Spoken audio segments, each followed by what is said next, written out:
Discuter avec vous, Monsieur le Président. Il est aujourd'hui comme environ 25% des Français selon les sondages. Il a l'intention de voter Marine Le Pen en 2017. Il s'appelle Antoine Demeyer, il a 36 ans. Il est conducteur d'autocar dans ce qu'on appelle maintenant les Hauts-de-France, le Nord-Pas-de-Calais.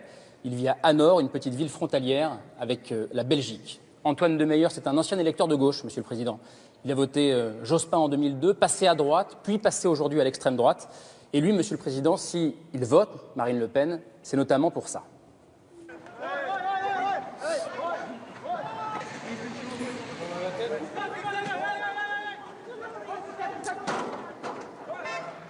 On est à Calais, Monsieur le Président, on voit des migrants qui cherchent par tous les moyens à monter dans des camions pour passer en Angleterre. Ces scènes, vous les avez vécues, Antoine Demeyer, au volant de votre autocar. Je vous laisse rejoindre le Président de la République, Monsieur Demeyer. Et au-delà de Calais, c'est finalement toute la question de l'immigration qui préoccupe Antoine Demeyer. Bonsoir, Monsieur Demeyer. Soyez le bienvenu. Quelle question souhaitez-vous poser au Président de la République qui est en face de vous? D'abord, je voudrais savoir, pour moi, si l'immigration massive qu'on a vécue ces derniers mois n'était pas trop importante et si on n'aurait peut-être pas pu la contrôler. Alors, monsieur, vous habitez une région qui a été longtemps une terre d'immigration et qui ne l'est plus depuis des années, mais qui connaît notamment à Calais et à Grande-Synthe des camps, appelons les choses par leur nom, et qui accueille des immigrés, des réfugiés qui veulent aller en Angleterre, qui ne veulent pas rester chez nous. Oui, ils veulent partir. Ils veulent partir. Bon, nous, qu'est-ce que nous avons fait, nous, la France? Parce que c'est ça la question que vous me posez. Nous, la France, nous avons dit, pour ces Syriens, Irakiens qui pouvaient avoir leur vie menacée, nous étions prêts à les accueillir, à condition qu'il y ait une vérification et un contrôle, parce que nous ne pouvions pas prendre le moindre risque. On a vu ce qui s'était produit. Et puis, pour ceux qui étaient des migrants et qui venaient là pour chercher une vie meilleure, nous disions, à ce moment-là, nous ne pouvons pas vous accepter. Pourtant, il y en a quand même qui sont passés. Et c'est pour ça que nous avons notamment pris des mesures pour le contrôle de nos frontières. Et c'était particulièrement nécessaire après des attentats. Il y a eu 25 millions, 25 millions de contrôles aux frontières. Voilà. Et il y a eu aujourd'hui, on peut me dire combien de personnes sont passées? Il y a eu, c'est très simple, je vais vous donner ces chiffres. Il y a aujourd'hui 80 000 demandeurs d'asile. Jusque-là, en 2014, ce chiffre est de 2015, il y en avait 50 à 60 000. Donc nous pouvons considérer qu'il y a eu 20 à 30 000 personnes qui sont passées. Mais il y en a qui sont passées et qui ne sont pas restées. Oui. Il y en a qui sont passées et qui voudraient aller ailleurs, et notamment au Royaume-Uni. Mais notre rôle, c'était à la fois de prendre ceux qui relevaient du droit d'asile, et je pense que chacun en France qui a des valeurs pense qu'il y a des gens qui on ne est peut tous pas... des êtres humains. Voilà, on est tous des êtres humains. On peut pas les laisser tomber. Moi-même, je comprends leur détresse. Je suis père de famille. J'ai 4 enfants à la maison. Voilà, je sais qu'il y a des familles qui cherchaient à protéger leurs enfants en priorité. Aujourd'hui, on voit aussi beaucoup d'images où, malheureusement, ce n'est pas forcément des familles. Ce sont des jeunes de 20-25 ans qui, certes, veulent peut-être une vie meilleure pour partir en Angleterre ou même dans un autre pays, mais aujourd'hui, qui sont bloqués en France. Ils sont bloqués en France. Aujourd'hui, on leur donne des aides. Donc ces aides, c'est 11,45 € par jour et par migrant. Aujourd'hui, nous, on vit dans une région, le Nord-Pas-de-Calais, la Picardie, où on a un taux de chômage qui est quand même très bas, enfin un taux de chômage très très haut, pardon, et un budget français qui est au plus bas. Aujourd'hui, je pense que nous aussi, on aurait peut-être besoin de ces aides. Est-ce qu'on pourrait peut-être pas baisser un petit peu leurs aides? Aujourd'hui, ils ont 11,45 €, ils ont aussi les frais de santé gratuits, chose que beaucoup de Français n'ont pas. Alors, monsieur, ils ont aussi des logements, parce qu'ils ont eu des préfabriqués il y en a encore en cours de fabrication, donc qui vont arriver. Aujourd'hui, il y a beaucoup de Français qui n'ont pas de logement. Aujourd'hui, il y a des travailleurs qui vivent dans leur voiture, qui n'ont même pas les moyens de se payer un logement. Alors, le Président de la République vous répond là-dessus. Il y a ce que nous devons faire pour les demandeurs d'asile. Seuls les demandeurs d'asile ont droit aux aides dont vous parlez. Pour ceux qui sont à Calais ou qui sont à Grande-Synthe et qui relèvent de la migration et qui ne demandent pas l'asile en France puisqu'ils veulent aller en Angleterre, rien n'est de ce point de vue financièrement prévu pour eux, sauf le logement, c'est-à-dire les camps que nous devons installer. Nous avons proposé à une partie de ceux qui n'iront jamais, ne pourront jamais aller en Angleterre, nous leur avons dit, soit vous retournez d'où vous venez, vous n'arriverez jamais à destination, ce n'est pas possible, et maintenant c'est hermétique. Oui. Et vous avez vu, vous êtes un professionnel, vous voyez bien que c'est plus possible de passer. Voilà, c'est plus possible de passer. Le problème, on leur a dit, écoutez, revenez, retournez chez vous puisque vous ne pourrez pas aller. Et si vous voulez et que vous avez des droits à faire valoir en France parce que vous relevez de l'asile, nous pourrons vous accueillir, pas à Calais ou à Dunkerque, pas dans le Nord, pas de Calais, partout en France, parce qu'il se trouve que partout en France, nous avons, avec des élus d'ailleurs, mis en place un certain nombre de centres pour accueillir ceux qui sont en détresse et que je crois vous pouvez comprendre. Maintenant, il y a ce qu'on doit faire pour les Français. Et c'est votre interrogation. Voilà, c'est mon interrogation. On ne doit pas prendre aux uns pour donner aux autres. Et ce serait d'ailleurs la pire des façons. Ça opposerait les Français et les réfugiés. Mais c'est justement le problème qui se pose. Parce qu'aujourd'hui, à Calais, vous avez quand même énormément de migrants qui veulent passer en Angleterre, mais qui aujourd'hui s'imposent dans la ville de Calais. C'est-à-dire que les gens de Calais ont peur. Ont peur de sortir de chez eux, ont peur d'aller dans la rue, de peur de se faire agresser. Il y a eu des images chocs quand même, il n'y a pas longtemps, où une famille essayait de se protéger. Aujourd'hui, cet homme-là, il a failli être traîné en justice. Je trouve ça inadmissible. Au fond, monsieur, si on résume un peu ce que vous dites, vous trouvez que finalement on fait la part trop belle aux immigrés par rapport aux Français. Qu'avez-vous à répondre là-dessus? Aujourd'hui, on a des forces de l'ordre là-bas qui sont... Oui. Mais ils n'en peuvent plus, ils ne savent plus où donner de la tête. Mais là, nous ne faisons pas la part trop belle aux immigrés. Il ne s'agit pas d'immigrés. Il ne s'agit même pas de demandeurs d'asile. C'est les migrants. Oui, c'est des gens qui veulent aller en Angleterre. Alors, ils veulent passer. Ce qu'ils veulent, c'est passer. Mais aujourd'hui, ils sont agressifs. Ça devient agressif. C'est vous me dire, mais pourquoi vous ne les laissez pas passer? Pourquoi, finalement, vous ne les laissez pas aller en Angleterre? Souvent, on me pose cette question. On dit, mais pourquoi vous les laissez pas passer? Voilà, on sait très bien que l'Angleterre refuse de les accueillir. Mais même, on imagine bien que si on faisait ce choix, ils viendraient encore plus nombreux dans l'espoir de traverser. Je suis d'accord. Vous êtes d'accord avec moi? Je suis d'accord. Et donc, ce que nous devons faire, c'est les convaincre qu'ils ne passeront pas. C'est de pouvoir ils sont combien? 3500 à Calais, à peu près 1500 à Dunkerque. C'est de leur dire, ne restez pas là, nous allons pouvoir vous accueillir ailleurs, sans que ça pèse sur, effectivement, la commune de Calais ou les communes environnantes. Et vous avez vu ce qu'a fait le ministre de l'Intérieur, Bernard Cazeneuve. Il a, si je puis dire, nettoyer ce qui était la jungle, qui était inacceptable pour les riverains de Calais, inacceptable pour ces personnes qui étaient dans le dénuement le plus complet. La jungle est toujours là. Et donc, nous avons considérablement réduit son emprise et nous allons continuer. Et nous allons pouvoir permettre à ces personnes de rester dans des conditions dignes, mais le moins longtemps possible, parce qu'il faut en finir, il faut arrêter, il faut que ce message soit bien compris.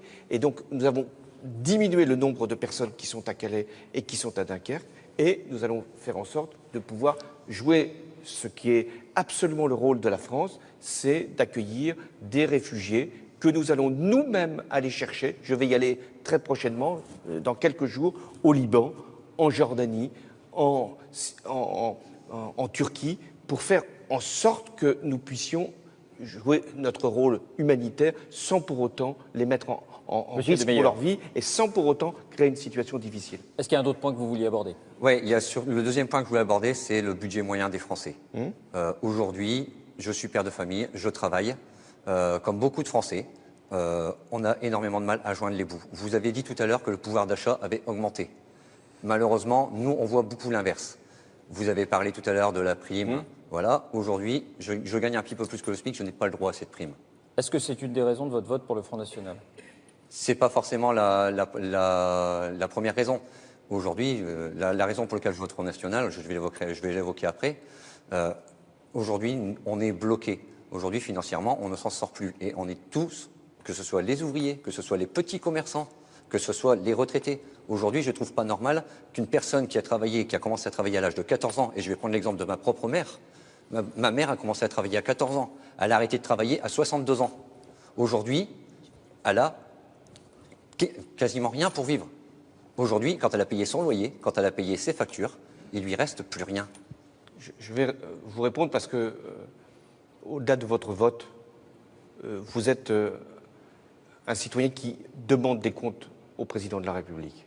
Et mon devoir, c'est non pas essayer de vous convaincre seulement, c'est de vous donner des informations qui peuvent vous faire changer un moment le choix que vous avez fait. je vais prendre l'exemple de votre maire. Oui, je vais juste détailler juste ce que vous venez de dire. Effectivement, je vous demande des comptes parce que même si j'ai pas voté pour oui, vous, mais vous êtes citoyen français, été quand même le président des Français. Exactement. Voilà, même s'il y a je vais dire 50% des gens qui ne votent pas pour vous, vous êtes quand même le président des Français. Donc aujourd'hui, oui, on a besoin de comptes, on a besoin de savoir ce que vous pensez de nous. Je suis votre président et vous pouvez m'interpeller autant que vous le voudrez. C'est mon devoir et c'est votre droit.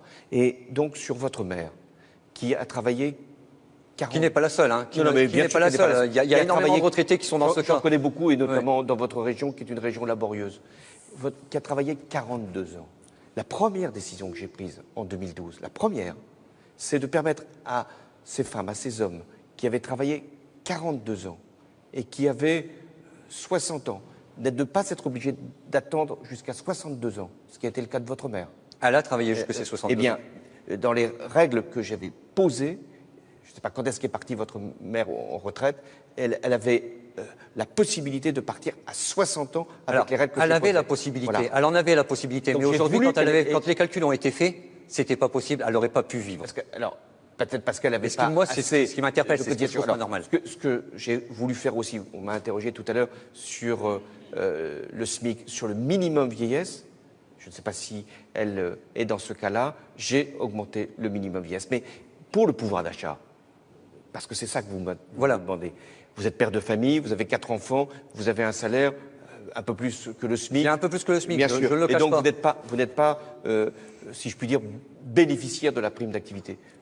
Mon devoir, là encore, c'est de faire que pour les personnes qui travaillent, il puisse y avoir une incitation forte à travailler, parce que je sais bien ce que vous pensez, en disant, mais il y en a d'autres qui ne travaillent pas et qui peuvent avoir des revenus de remplacement. Et donc, la baisse d'impôt sur le revenu, je ne sais pas si vous avez été vous-même concerné, puisque 2 tiers des contribuables l'ont été, 2 tiers des contribuables ont bénéficié de la baisse d'impôt en 2015 et en 2017. Et je souhaiterais vraiment que ça puisse être le cas pour votre catégorie. Dernier point peut-être. Est-ce que vous pouvez répondre? Voilà, bon, je vais aller assez vite.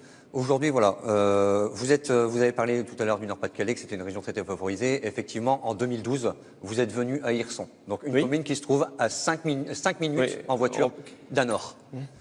Moi, je travaillais, je vous ai écouté à l'époque donc sur Eco FM, c'est la radio locale. Vous étiez interviewé et vous avez dit j'ai compris la misère dans laquelle vous pouvez entre guillemets évoluer. Vous aviez promis à l'époque, et je dis bien vous l'aviez promis, de faire le nécessaire pour que cette région soit redorée. Aujourd'hui, nous avons des entreprises qui continuent à fermer. Nous avons donc là ici en ce moment la société Hackers qui est en train de fermer. Donc il y a énormément d'emplois. Malheureusement, c'est encore des gens qui vont se retrouver au chômage. Vous avez la société Vallourec, qui était quand même un gros pilier, qui est obligé de fermer son site à Saint-Saulve. Pareil, encore énormément de gens au chômage. Vous avez l'usine Sambre-et-Meuse, sur lesquelles beaucoup de politiques se sont déplacés. Et on nous a fait, ils leur ont fait des promesses en disant ne vous inquiétez pas, on s'occupe de tout. Résultat, l'usine vient de fermer. Il n'y a rien eu de fait. Alors, on s'est déplacé, on a fait des promesses et les promesses n'ont pas été tenues. Et c'est pour ça aujourd'hui. Trop de promesses peut-être, Monsieur le Président. Je connais la situation de ces 3 entreprises qui sont d'ailleurs différentes. Hackers, oui, c'est des situations différentes à chaque fois. Mais à chaque fois, par exemple pour le cas de Vallourec, ce que nous exigeons, ce sont des plans de réinstallation, de réindustrialisation et de réemploi. Lorsque nous sommes dans le cas le plus terrible, c'est-à-dire la fermeture pure et simple, nous avons à ce moment-là le devoir de créer de nouvelles activités. Je ne pourrai jamais promettre qu'il n'y aura jamais d'usines qui fermeront, plus jamais.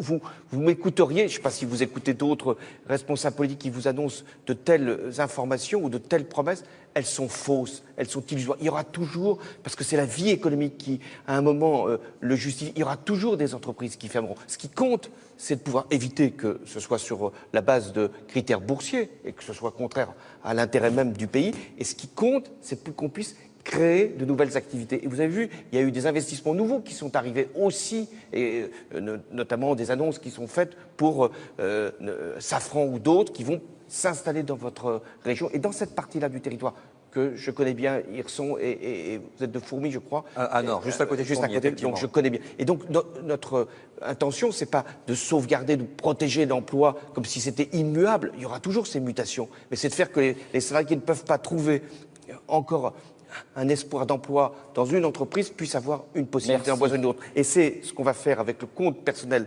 d'activité dans la loi El Khomri qui permettra à chaque salarié qui peut être victime d'un licenciement d'avoir des droits qui lui appartiennent, droits pour se former, pour se qualifier et pour avoir un meilleur emploi. Merci, monsieur De Meyer. J'ai juste un dernier point. Voilà, aujourd'hui, je vote Front National, effectivement. Savoir que c'est un vote de colère. Ce n'est pas, comme beaucoup d'électeurs du Front National, on n'est pas forcément raciste. Et ça, je veux en venir dessus, parce qu'aujourd'hui, voilà, si on dit je vote Front National, obligatoirement derrière, nous sommes insultés de racistes, de fachos et de tout ce qu'on veut. Non, les 3/4 des électeurs du Front National, ce sont des votes de colère, parce qu'aujourd'hui, on a essayé la droite, on a essayé la gauche, on se rend compte que finalement, on n'a pas l'impression d'avancer. Et aujourd'hui, moi, comme je le dis, et je l'ai dit dans un journal local, je l'ai dit, pour moi la France elle est malade, on a essayé plusieurs traitements et aujourd'hui, oui, mais il faut faire attention de ne pas prendre un médecin qui peut tuer le malade ou en tout cas à un moment lui faire perdre conscience. Ça c'est très important. Par moment, il faut que nous puissions, même si on est malade, ne pas aller vers le remède qui, si je puis dire, est pire que le mal. Mais ça c'est notre responsabilité. On peut souvent guérir le mal par le mal. Je crains malgré qu'effectivement je ne suis pas forcément d'accord avec tout ce qui est dit. Voilà. Et donc, parce qu'aujourd'hui, il y a beaucoup d'amalgames qui sont faits. On a parlé tout à l'heure de terroristes. Malheureusement, tous les musulmans ne sont pas des terroristes. Savoir que tous les électeurs du Front National ne sont pas des racistes. Oui, monsieur le Président, faire cette comparaison, monsieur. Je ne pense pas qu'on puisse faire la comparaison entre des électeurs et qui votent pour le parti pour lequel, pour le moment, vous dites voter, et les musulmans qui, aujourd'hui, peuvent voter d'ailleurs avec le pluralisme que l'on sait. Ce que je veux vous dire, c'est que la colère, je l'entends, et je peux parfois même la comprendre, mais il faut bien mesurer que ce que nous devons apporter, ce sont des solutions. Et la solution, c'est qu'on a l'impression de ne pas être écouté. Je vous écoute. La solution qui consisterait à fermer les frontières, à sortir de l'euro, à faire en sorte que nous ne puissions plus être dans la mondialisation, que nous soyons un pays qui n'ait plus d'image, d'idéal et de capacité à faire valoir ce qu'il pense. Non, je crois que c'est la plus mauvaise des solutions. C'est ce que je disais dans le premier entretien que j'ai eu et qu'on a pu voir tout à l'heure. J'ai l'impression aujourd'hui que la France n'est plus la France, elle est dictée par les autres pays. Et j'ai l'impression que vous voulez prendre le modèle allemand, vous voulez prendre le modèle aux États-Unis, et j'ai l'impression que vous voulez prendre un peu les modèles dans tous les autres pays pour pouvoir essayer de restructurer une France. On va s'arrêter là ensuite. Rapidement, monsieur le Président. J'entends ce que vous dites. Et parfois, on dit que c'est l'Europe qui nous impose une politique. Moi, je ne dirais pas ça. Et ce serait une défausse. C'est pourtant la sensation qu'on a. Ce serait une défausse de ma part de le dire. Finalement, c'est pas de ma faute, c'est la faute de l'Europe. Non. Les choix que j'ai faits, ce que j'ai dit, modernisation et protection du modèle social, c'est la France. La France, c'est un modèle social qui ne ressemble à aucun autre. Et la France, elle doit à la fois faire les modernisations qui sont indispensables, les réformes qui sont nécessaires, tout en gardant son modèle social. Ce dont vous m'avez parlé d'ailleurs.